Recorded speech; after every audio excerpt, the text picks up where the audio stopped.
Guide, رفیق اور مزدور بھی درختوں سے نیچے اتر آئے۔ ہمارا شکار ایک نر بنگال ٹائیگر تھا۔ اس کے جسم پر سیاہ موٹی دھاریاں تھیں اور قد و قامت اور جسمانی طور پر یہ عام چیتے سے بہت بڑا تھا، اور اس کا چہرہ بھی چیتے سے مختلف تھا۔ اسے سر سے پاؤں تک 17-18 گولیاں لگی تھیں۔ ہم نے مزدوروں کو الاؤ روشن کرنے اور کھانا بنانے والے کو چائے بنانے کا کہا۔ رفیق نے کہا کہ اس نے بھی 2 فائر کیے تھے۔ اس کے فائروں کی حقیقت میں اور میرے ساتھی جانتے تھے، لیکن میں نے کہا یقیناً اس کے فائر سب سے پہلے اسے لگے ہیں۔ رفیق اپنے سامان میں سے ایک کیمرہ لے آیا اور ٹائیگر پر ایک پاؤں رکھ کر اور ایک ہاتھ میں بندوق پکڑے کیسر سے اپنی تصویر اتروائی۔ میں نے ساتھیوں کو کہا کہ یہیں کسی مناسب جگہ کیمپ لگائیں، کیونکہ مارے جانے والے ٹائیگر اور ہمارے فائروں کی آواز سے اس جگہ اب دوسرے درندوں کے آنے کا امکان نہیں۔ رفیق بار بار کہہ رہا تھا کہ ہم نے ناحق اتنے فائر کر کے ٹائیگر کی کھال کا ستیہ ناش کر دیا، ورنہ اس کے 2 فائر ہی کافی تھے۔ میں نے بھی اس کی ہاں میں ہاں ملاتے ہوئے اپنے اناڑی پن اور حماقت کا اعتراف کیا۔ رفیق نے گائیڈ کو کہا کہ اب جیسا بھی ہے ٹائیگر کی کھال اور سر اتروائے، کیونکہ وہ انہیں اپنے ہمراہ لے جائے گا اور اپنے ڈرائنگ روم کی زینت بنائے گا۔ ہم نے بقیہ رات سوتے جاگتے گزار دی۔ دوسرے روز میں نے اپنی طبیعت کی خرابی کا عذر کرتے ہوئے اس کیمپ میں مزید 24 گھنٹے قیام کرنے کا کہا۔ میرے سر میں واقعی سخت درد ہو رہا تھا، لیکن میرے یہاں قیام کو طول دینے کا مقصد بھارتی ہیلی کاپٹر کی آمد کا انتظار تھا۔ میں نے سوچا تھا کہ اگر پہلی بار ہی ہیلی کاپٹر ہمارے اوپر سے گزرا تو ہم اس پر فائر کریں گے، اور اگر ایسا نہ ہوا تو پہلی بار اس کے گزرنے کی صحیح جگہ کی نشاندہی کریں گے اور دوسری بار اس جگہ سے فائر کریں گے۔ کالی گھاٹ یہاں سے نزدیک ہی تھا۔ میں نے گائیڈ کو کہا کہ وہ مزدوروں کو ہمراہ لے جائے اور کالی گھاٹ سے خوردونوش کی چیزیں لے آئے۔ مزدوروں میں چکما مزدور نے بھی کالی گھاٹ جانے کی خواہش ظاہر کی، لیکن میں نے اسے اجازت نہ دی۔ گائیڈوں کے جانے کے بعد میں نے کیسر کو کہا کہ اپنے 2 ساتھیوں کے ساتھ تھیلوں میں سے بزوکا اور گولے نکالے اور 2-3 بار انہیں چلانے کی مشق کی۔ ہمارا یہ کام خاصا مشکل تھا۔ ایک تو بزوکا صرف سامنے فائر کرنے والا ہتھیار ہے اور اس سے آسمان کی طرف صحیح نشانہ بہت مشکل ہے۔ دوسری دشواری یہ تھی کہ ہیلی کاپٹر ہمیں دکھائی بھی دے جاتا تو بمشکل 10 سیکنڈ ہمارے سامنے اور ہماری رینج میں رہتا، اور اس 10 سیکنڈوں میں مجھے اسے نشانہ لینے کی پوزیشن لینا اور فائر کرنا تھا۔ تیسری دشواری یہ تھی کہ ہیلی کاپٹر نے فضا میں معلق نہیں رہنا تھا، بلکہ ہمیں اسے اڑتے ہوئے کو نشانہ بنانا تھا، اور ہمیں بزوکا کے میزائل کی صحیح رفتار کا بھی اندازہ نہیں تھا کہ اس ہیلی کاپٹر سے کتنا آگے فائر کریں تاکہ میزائل کی اس بلندی تک پہنچنے تک ہیلی کاپٹر اس کی زد میں آ جائے۔ میں نے بریگیڈیئر اور کرنل مزمل سے اس وقت جذباتی ہو کر وعدہ تو کر لیا تھا، لیکن اب مجھے اس مشن میں کامیابی کا بہت کم امکان دکھائی دیتا تھا۔ کیسر سے صلاح مشورے کے بعد ہم نے فیصلہ کیا کہ ہم اپنے 3 اور ساتھیوں کو اس مشن میں شامل کریں، جو ہیلی کاپٹر دیکھتے ہی اپنی آٹومیٹک رائفلوں اور میری سب مشین گن سے اس پر مسلسل فائر کریں۔ بہت ممکن ہے کہ ان کی کوئی گولی کارگر ثابت ہو۔ ادھر میں اور کیسر بزوکا سے فائر کریں۔ بزوکا سے ان 10 سیکنڈوں میں صرف ایک فائر ممکن تھا، اور اس کا میزائل آج کل کے اسٹنگر میزائل کی طرح اپنے ٹارگٹ کے انجن کی گرمی کے اخراج کی جگہ کو فالو یعنی پیچھا نہیں کرتا۔ بزوکا کے ایک گولے کی صحیح وقت اور صحیح جگہ پر موونگ ٹارگٹ یعنی حرکت پذیر ٹارگٹ کو ہٹ کرنے کے چانسز بہت کم تھے، جبکہ ان 10 سیکنڈ کے دوران کم از کم 100 گولیوں سے ٹارگٹ کے ہٹ ہونے کے امکان بہت زیادہ تھے۔ میں نے حالات کے پیش نظر بزوکا کے فائر سے زیادہ اپنے فائر آرمز پر بھروسہ کرتے ہوئے اپنے دونوں سب مشین گنوں اور آٹومیٹک رائفلوں کو اس مشن کی کامیابی کے لیے استعمال کرنے کا فیصلہ کیا۔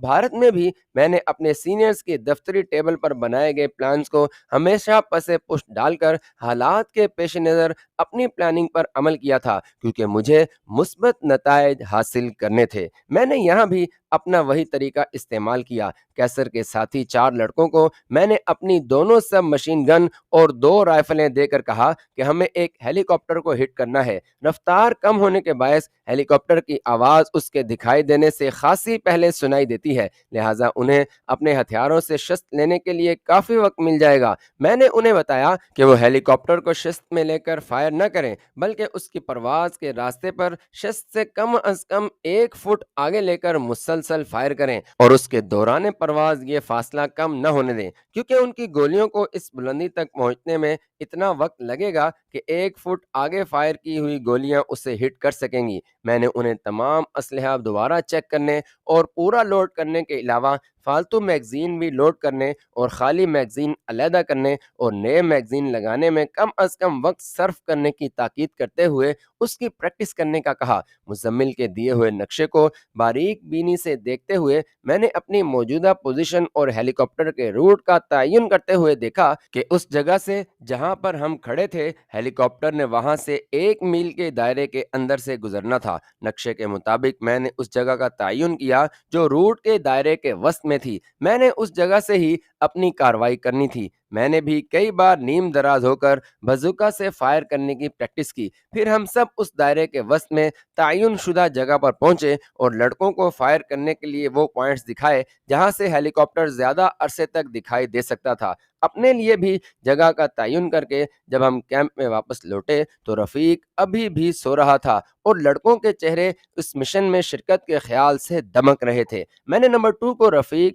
چکما مزدور اور حمید پر خاص نگاہ رکھنے کا کہا۔ ہمارے لیے ایک پریشانی مزدوروں اور گائیڈز کی تھی۔ ان کی موجودگی میں ہیلی کاپٹر کو ہٹ کرنے سے ہمارا یہ خفیہ مشن فوراً ہی تشت ازبام ہو جاتا۔ اس کا حل میں نے یہ نکالا کہ شام کو مزدوروں اور گائیڈ کو یہ کہہ کر ٹوا بھیج دیا کہ وہ وہاں ہمارا انتظار کریں گے، ہم کالی گنج سے واپسی پر انہیں وہاں ملیں گے۔ رفیق نے مجھے کئی بار پوچھا کہ ایسا کیوں کر رہے ہو، لیکن میں نے اسے ٹال دیا اور صرف چکما مزدور کو اپنے ساتھ رکھا۔ رات کو ہماری اپنی پارٹی کے علاوہ صرف رفیق اور چکما مزدور ہی ہمارے ساتھ تھے اور ہمیں اگلی صبح کا بے چینی سے انتظار تھا کہ اپنے مشن کو پایہ تکمیل تک پہنچا سکیں۔ اسے آپ ہمارا ولولہ کہیں، مشن کو 100% کامیابی سے انجام کی خواہش یا اس میں ناکامی کا خدشہ اور اس سے پیدا ہونے والی مشکلات کا احساس، وجہ چاہے کچھ بھی تھی، لیکن ہم سب بے چین تھے۔ ہم بار بار اپنی گھڑیاں دیکھتے، وقت کاٹے نہیں کٹ رہا تھا۔ ساری رات ہم نے سوتے جاگتے گزار دی۔ نمبر 2 کو بھی میں نے مشن کے متعلق بتا کر اپنا ہمراز بنا لیا تھا۔ میں نے اس کی ڈیوٹی لگائی کہ وہ رفیق اور چکما مزدور پر سخت نگرانی رکھیں اور خصوصی طور پر ہماری کیمپ سے غیر حاضری کے دوران اسے ایک لمحے کے لیے بھی آنکھوں سے اوجھل نہ ہونے دیں۔ اگر یہ ہوائے ضرورت سے فراغت کے لیے بھی جانا چاہیں تو کم از کم 2 آدمی ان کے ہمراہ جائیں اور انہیں بھاگنے کا ہرگز موقع نہ دیں۔ میں نے نمبر 2 کو یہ بھی بتایا کہ رفیق کی بندوق یا پستول سے ہرگز خوف زدہ نہ ہوں، کیونکہ یہ دونوں اب محض لوہے کے 2 ٹکڑے ہیں۔ اگر وہ بھاگنے کی کوشش کریں تو بے شک ان کی ٹانگوں پر فائر کریں۔ یہ تمام ہدایات دے کر صبح 7 بجے ہم نے اپنے فائرنگ سپاٹ یعنی فائر کرنے کی عین جگہ پر پہنچ کر اپنی اپنی پوزیشن سنبھال لی۔ میں بار بار اللہ پاک سے دعا کرتا کہ بھارتی ہیلی کاپٹر عین اسی جگہ اور ہماری فائرنگ رینج سے گزرے۔ تقریباً 8:30 بجے ہیلی کاپٹر کی آواز سنائی دی اور چند لمحوں بعد ہی ہمیں ہیلی کاپٹر دکھائی دیا۔ یہ چھوٹا اور غالباً پاچی میک کا چاپر تھا جس میں پائلٹ کے علاوہ 4 افراد کے بیٹھنے کی جگہ ہوتی ہے۔ چھوٹا اور ہلکا ہونے کے باعث یہ زیادہ بلندی پر پرواز نہیں کر سکتا اور فوج میں او پی کے فرائض انجام دیتا ہے۔ یہ ہماری پوزیشن سے 70 درجے کے فاصلے پر 700-800 فٹ بلندی پر بھارت کی جانب یعنی کلکتہ جا رہا تھا۔ جو ہی یہ ہماری فائرنگ رینج میں پہنچا میں نے فائر کا آرڈر دے دیا۔ آرڈر ملتے ہی دونوں سب مشین گنوں اور رائفلوں نے گولیاں برسانی شروع کر دیں۔ اتنی دیر میں بھی نیم دراز ہو کر بازوکا سے پوزیشن لے چکا تھا۔ کیسر نے میزائل لوڈ کر کے مجھے آل اوکے اور فائر کا سگنل کی تھیکی دی۔ بازوکا کے ٹارگٹ فائنڈر سے میں دیکھ رہا تھا کہ ہیلی کاپٹر کی ہموار پرواز یکدم لڑکھڑائی اور ایسا محسوس ہوا جیسے اس کا انجن یا کنٹرول سسٹم بیکار ہو چکا ہو۔ یقیناً لڑکوں کی مسلسل فائرنگ سے وہ ہٹ ہو چکا تھا۔ یہی وقت تھا جب میرے بازوکا سے میزائل نکلا۔ میزائل فائر ری ایکشن کرتے ہوئے بازوکا چلانے والے کو ذرا سا بھی دھیکا محسوس نہیں ہوتا کیونکہ اس کے فائر کا رد عمل نہیں ہوتا۔ ایک زوردار آواز آئی،